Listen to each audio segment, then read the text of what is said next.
Good morning students. पूर्व की कक्षा में हमारी जो चर्चा का बिंदु था वो था संज्ञा। संज्ञा पे हम चर्चा कर रहे थे कि संज्ञा को हमने मूल रूप से दो भागों में विभाजित किया था, जिसमें से पहला जो प्रकार था वो था यथार्थवाचक संज्ञा और दूसरा जो प्रकार था वो था भाववाचक संज्ञा। इसमें हमने ये जाना कि यथार्थवाचक के हमने चार भेद किए। व्यक्तिवाचक, दूसरा जातिवाचक,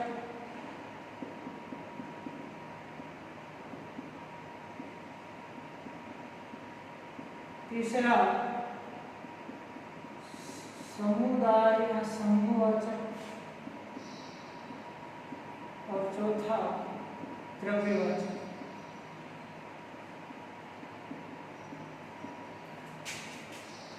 जिसमें से हमने क्या किया, द्रव्य और समूहवाचक को किसके अंतर्गत शामिल कर लिया, जातिवाचक के अंतर्गत। इस प्रकार से हमारे सामने जो संज्ञाएं बची वो तीन रही मुख्य रूप से, जिनमें से कौन कौन सी हमने रखी कि पहली व्यक्तिवाचक, दूसरी जातिवाचक, तीसरी भाववाचक।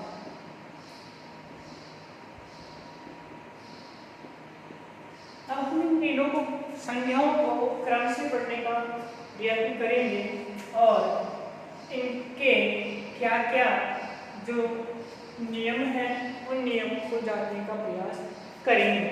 तो सबसे पहले आइए जानते हैं व्यक्तिवाचक संज्ञा के बारे में कि व्यक्तिवाचक संज्ञाएं किसे कहेंगे, उसके बारे में समझने का प्रयत्न करते हैं। तो इससे पहले हमने जाना कि जितने भी व्यक्ति यानी सजीव हुए उनको व्यक्ति के अंतर्गत रखा, जितने भी संसार में वस्तुएं उनको वस्तुओं के अंतर्गत रखा, और जो स्थान है उनको स्थानों के अंतर्गत रखा, और इसके अलावा बाकी जो अदृश्य चीजें हैं उन्हें भाव के अंतर्गत रखा। और इसके आधार पर ही हमने संज्ञा के कितने भेद किए, मूल रूप से दो भेद किए, यथार्थवाचक और भाववाचक। तो आइए समझने का प्रयत्न करें व्यक्तिवाचक संज्ञा के बारे में।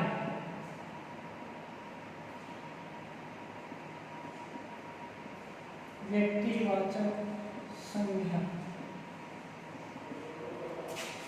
तो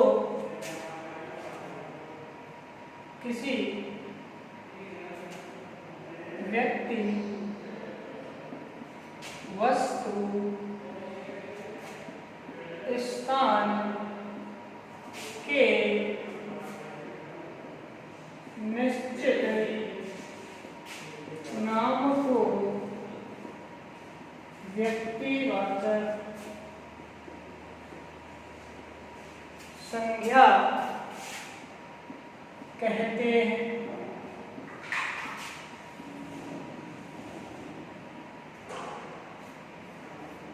किसी व्यक्ति, वस्तु, स्थान, जिसमें से हमने ये जाना है कि जितने भी सजीव प्राणी हैं उन सबको व्यक्ति के अंतर्गत रखा, वस्तुओं को वस्तु के अंतर्गत और स्थानों को स्थानों के अंतर्गत। इसके अलावा बाकी जो कुछ बच गया अर्थात जो अमूर्त था उन्हें हमने भाव के अंतर्गत रखा है।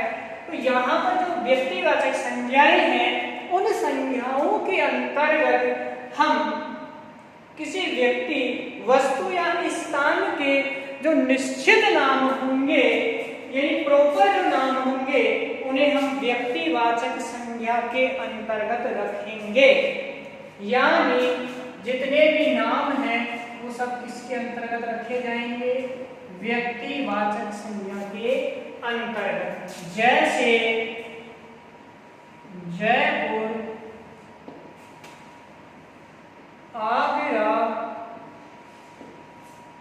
गंगा, हिमालय,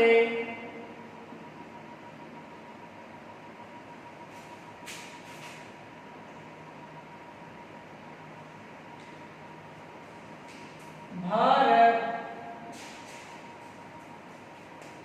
आदि। तो देखिए हमने नाम लिया यहाँ पर कि किसी व्यक्ति, वस्तु या स्थान के जो निश्चित नाम होंगे उन्हें व्यक्तिवाचक संज्ञा के अंतर्गत रखेंगे। तो यहाँ पर देखिए पहले जयपुर, आगरा, हिमालय, गंगा, भारत, ये सब क्या है? नाम है। जयपुर क्या है? स्थान का नाम है। आगरा स्थान का नाम है। गंगा क्या है? एक नदी है, यानी इसको भी किसके अंतर्गत रखेंगे हम? यानी ये क्या हो गया? निश्चित नाम हो गया, इसलिए इसे भी व्यक्ति के अंतर्गत रखा जाएगा। अगर गंगा के आगे मैं नदी लगा देता हूँ तो गंगा नदी हो जाती है और उसे भी हम किसके अंतर्गत रखेंगे? व्यक्तिवाचक संज्ञा के अंतर्गत रखेंगे, क्योंकि गंगा एक निश्चित नाम है, इसलिए इसे व्यक्तिवाचक संज्ञा के अंतर्गत रखा जाएगा। ठीक उसी प्रकार से हिमालय है, वो भी एक निश्चित नाम है, हिमालय जो पर्वत है, इसीलिए इसे भी किसके अंतर्गत रखा जाएगा? व्यक्तिवाचक संज्ञा के अंतर्गत रखा जाएगा। भारत है, वो हमारे देश का नाम है, अर्थात एक देश का नाम है, इसीलिए इसे भी किसके अंतर्गत रखा जाएगा? यानी किसी स्थान का नाम है, इसीलिए इसे भी किसके अंतर्गत रखा जाएगा? व्यक्तिवाचक संज्ञाओं के अंतर्गत रखा जाएगा। तो यहाँ पर ध्यान देने योग्य बात यह है कि जितने भी व्यक्तियों के, स्थानों के या वस्तुओं के निश्चित नाम होंगे उन्हें हम क्या कहेंगे? व्यक्तिवाचक संज्ञा के अंतर्गत रखेंगे। जैसे आपने देखा होगा कि जैसे यहाँ पर मैं लिखता हूं कि पीपल, तो पीपल को किसके अंतर्गत रखा जाएगा? व्यक्तिवाचक संज्ञा के अंतर्गत। ठीक उसी प्रकार से और भी उदाहरण आप ले सकते हैं, जैसे राम है, मोहन है, सीता है, गीता है, ये सभी किसके अंतर्गत आएंगे? अपनी व्यक्तिवाचक संज्ञाओं के अंतर्गत आएंगे। इसके अलावा जो ध्यान रखने योग्य विशेष बात है व्यक्तिवाचक संज्ञाओं के बारे में, वो आप समझ लीजिए कि व्यक्तिवाचक संज्ञाएं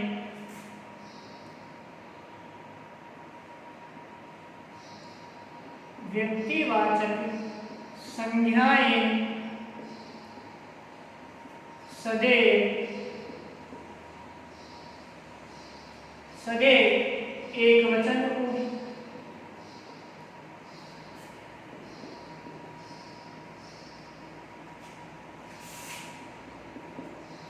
व्यक्तिवाचक संज्ञाएं सदैव एक वचन होती है, यानी कि अगर आप देखेंगे तो यहाँ पर जितने भी उदाहरण मैंने लिखे हैं उन सबको हम जब बहुवचन बनाना चाहें तो वे बहुवचन नहीं बन सकते हैं। अर्थात जितनी भी व्यक्तिवाचक संज्ञाएं होगी वे सब सदैव एक वचन में होगी, अर्थात हम उनके बहुवचन नहीं बना सकते हैं। इसलिए सदैव एक बात याद रहनी चाहिए जब हम संज्ञाओं का निर्धारण करें कि प्रस्तुत जो उदाहरण है या कोई भी हमारे सामने उदाहरण आए तो उनमें अगर हमें संज्ञा का चयन करना हो तो ये बात विशेष रूप से ध्यान में रखनी होगी कि व्यक्तिवाचक संज्ञाएं सदैव एक वचन होती है। व्यक्तिवाचक संज्ञाएं सदैव एक वचन होती है और एक वचन सदैव का अर्थ है कि वो कभी बहुवचन में परिवर्तित नहीं हो सकते हैं। प्रस्तुत उदाहरणों से पता लगाया जाए तो जैसे जयपुर से बहुवचन नहीं बनाया जा सकता है, आगरा से बहुवचन नहीं बनाया जा सकता है, गंगा से बहुवचन नहीं बनाया जा सकता है, हिमालय से बहुवचन नहीं बनाया जा सकता है, भारत, पीपल, राम और मोहन से बहुवचन नहीं बनाया जा सकता है। इसलिए ये बात बिल्कुल साफ है कि व्यक्तिवाचक संज्ञाएं सदैव एकवचन होंगी और व्यक्तिवाचक संज्ञाओं से कभी बहुवचन नहीं बनते हैं। तो व्यक्तिवाचक व्यक्तिवाचक संज्ञा के संदर्भ में जो विशेष बात है वो मैंने स्टार लगा करके आपके सामने उल्लेखित कर दी है। आपको ये बात विशेष रूप से ध्यान रखनी है। इसके बाद हमारा जो दूसरा प्रकार आता है वो आता है जातिवाचक संज्ञा। दूसरा जो प्रकार है वो है जातिवाचक संज्ञा। इससे पहले हमने जाना कि जातिवाचक संज्ञा के अंतर्गत हम किसको रखेंगे। यथार्थवाचक के जो दो भेद हमारे सामने हैं, व्यक्तिवाचक और जातिवाचक, तो व्यक्तिवाचक में हमने निश्चित नामों को रखा है, यानी किसी व्यक्ति, वस्तु या स्थान के जो निश्चित नाम है उन्हें हमने व्यक्तिवाचक के अंतर्गत रखा है। और जातिवाचक संज्ञाओं के अंतर्गत हम किन नामों को रखेंगे। तो देखने वाली बात यह है कि किसी भी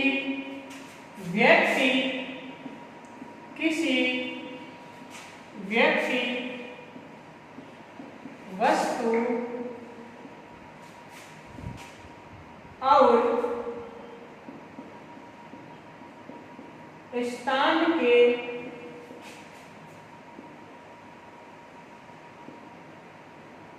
जाति, वर्ग व समूह से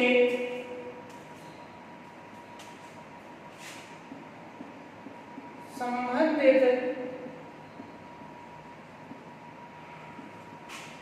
शब्दों को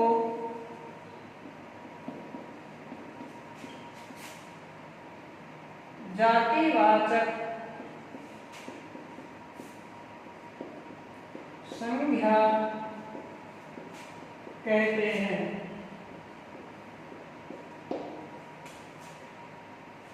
देखिए, किसी व्यक्ति, वस्तु और स्थान की जो जाति, वर्ग और समूह से संबंधित जितने भी शब्द हैं उन शब्दों को हम जातिवाचक संज्ञा कहते हैं। अर्थात यानी कि जिन व्यक्तियों, वस्तुओं या स्थानों के नामों से हमें किसका पता चले, उनकी जाति का, उनके किसी वर्ग का या उनके समूह का, तो उसे हम क्या कहेंगे, जातिवाचक संज्ञा कहेंगे।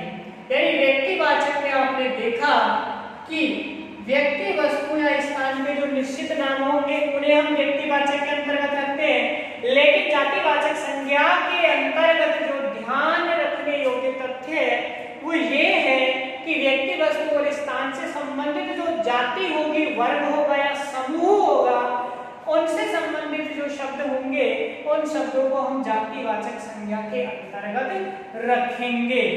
जैसे नदियों या नदी,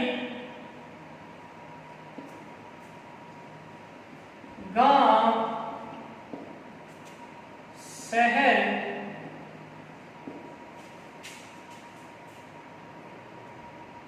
देश, राज्य आदि। और भी कई सारे उदाहरण हैं जिनमें आप लिख सकते हो, जैसे पर्वत है,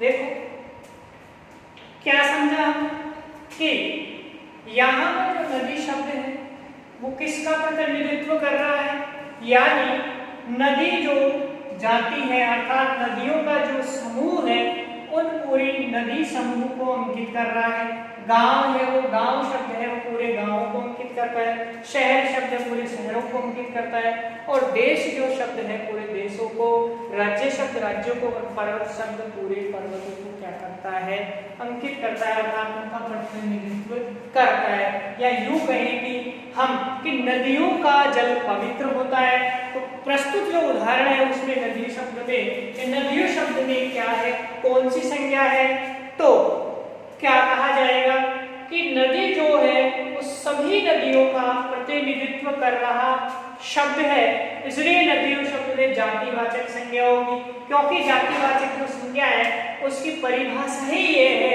कि किसी व्यक्ति, वस्तु और स्थान की जाति, वर्ग या समूह का क्या चले उस शब्द से पता चले तो उन शब्दों को हम जातिवाचक संज्ञा कहेंगे। तो देखिए ये बात ध्यान रखने के योग्य है। साथ ही दूसरी जो विशेष बात जातिवाचक संज्ञा के संदर्भ में कि जातिवाचक संज्ञाएं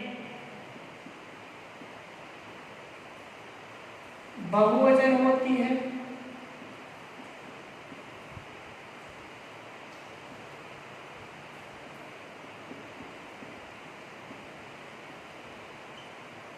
यानी जातिवाचक संज्ञाएं ज्यादातर जब आती है तो बहुवचन में होती है, या फिर दूसरी जो बात है कि यदि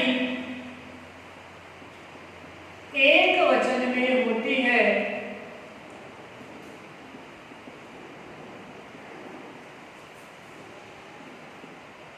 है तो उनसे बहुवचन बनाया जा सकता है।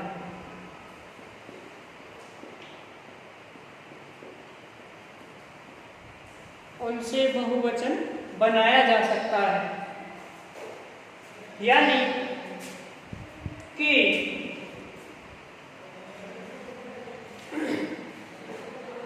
यदि जातिवाचक संज्ञाओं के जो उदाहरण है, यदि एक वचन में होती है जातिवाचक संज्ञाएं तो उनसे क्या किया जा सकता है, उनसे बहुवचन बनाया जा सकता है।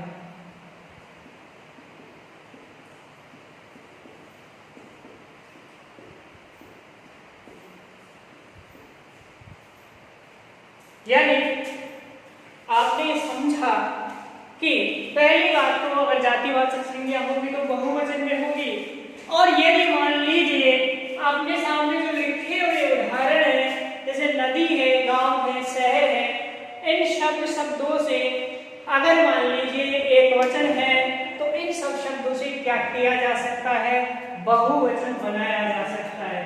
तो जातिवाचक संज्ञा के संदर्भ में जो विशेष स्मरणीय और ध्यान रखने योग्य तथ्य है वो ये है कि पहली बात तो जातिवाचक संज्ञा बहुवचन होती है, और दूसरी बात ये कि यदि एक वचन में भी जातिवाचक संज्ञाएं आ जाए तो उन जातिवाचक संज्ञाओं से बहुवचन बनाया जा सकता है। तो हमें ये ध्यान में रखने वाली बात है कि अगर एक वचन में भी कोई जाति सूचक या वर्ग सूचक या समूह सूचक शब्द आ जाए तो उसका हमें क्या करके देख सकते हैं, उसका हम बहुवचन बना के देखेंगे तो हमें पता चल जाएगा कि ये भी कौन सी संज्ञा है, जातिवाचक संज्ञा है। तो इस प्रकार से आपने समझा कि जातिवाचक संज्ञा के अंतर्गत हम किन संज्ञाओं को रखेंगे और कौन सा जो विशेष बात है जिससे हम ये पता लगा पाएंगे कि इनमें जातिवाचक संज्ञा है। इसके बाद जो हमारा अगली जो बात है वो है भाववाचक संज्ञा पर, अर्थात तीसरा जो भेद हमने जाना है, समझा है, वो है भाववाचक संज्ञा।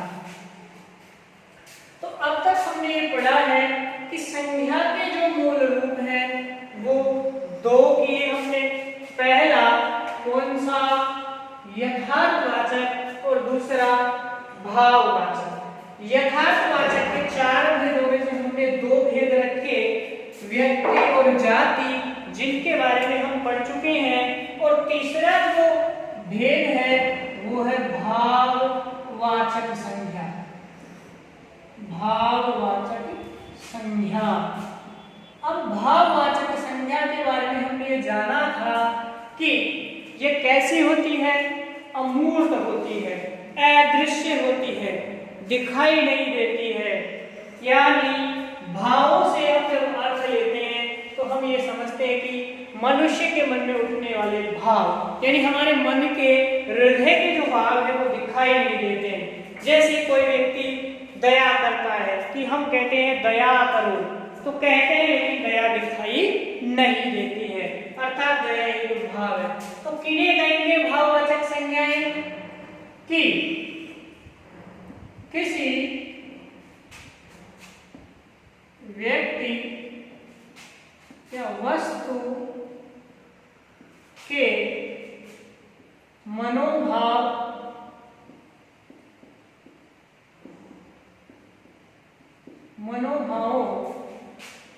और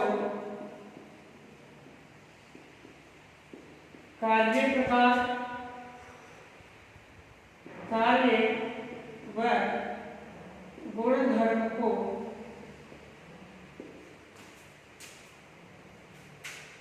भाववाचक संज्ञा कहेंगे।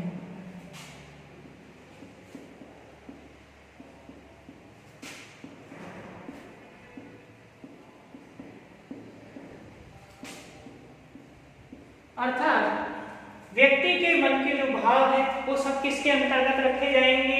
व्यक्तिवाचक संज्ञाओं के अंतर्गत। और किसी वस्तु या स्थान से संबंधित भी कोई भाव है तो वो भी किसके अंतर्गत रखे जाएंगे?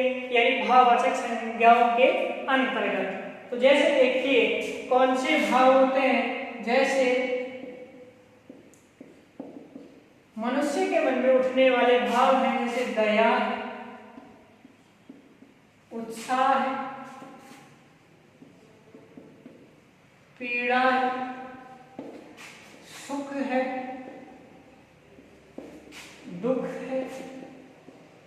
ये सब मनुष्य के मन में उठने वाले भाव हैं जो दिखाई नहीं देते हैं। इसके अलावा जैसे सुंदरता है, ताजगी है, ये सब शब्द भी कैसे शब्द हैं? भाववाचक संज्ञाएं हैं। जैसे बुढ़ापा, मोटापा, ये सब भी क्या है? भाववाचक संज्ञाएं हैं।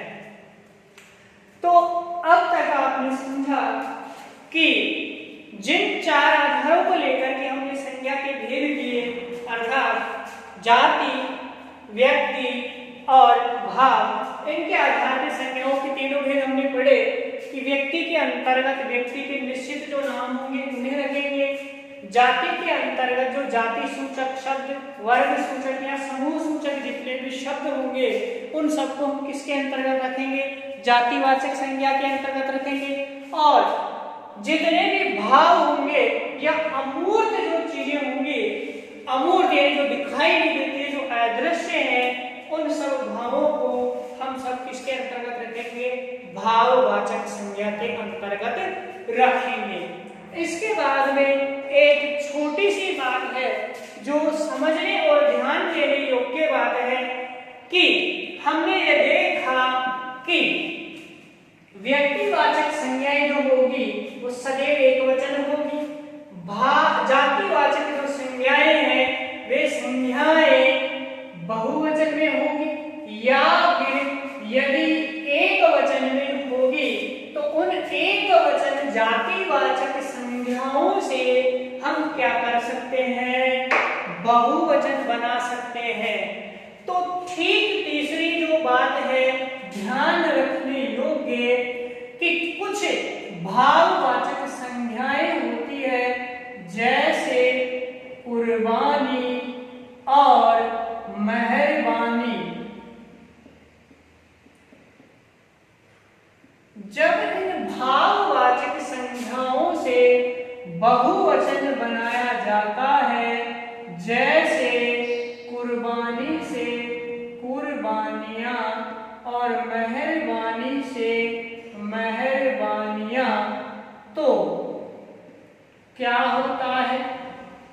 यानी ये जो दोनों शब्द हैं वो भाववाचक संज्ञा के उदाहरण हैं, लेकिन जब इन भाववाचक संज्ञाओं से हमने बहुवचन बनाया तो बहुवचन बनाने के बाद में, यानी कि जब भाववाचक संज्ञाओं से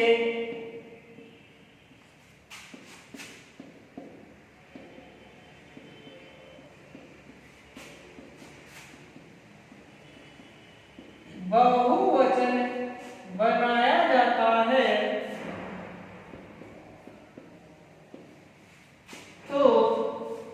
बनने वाले शब्दों को जातिवाचक संज्ञा के अंतर्गत रखा जाता है।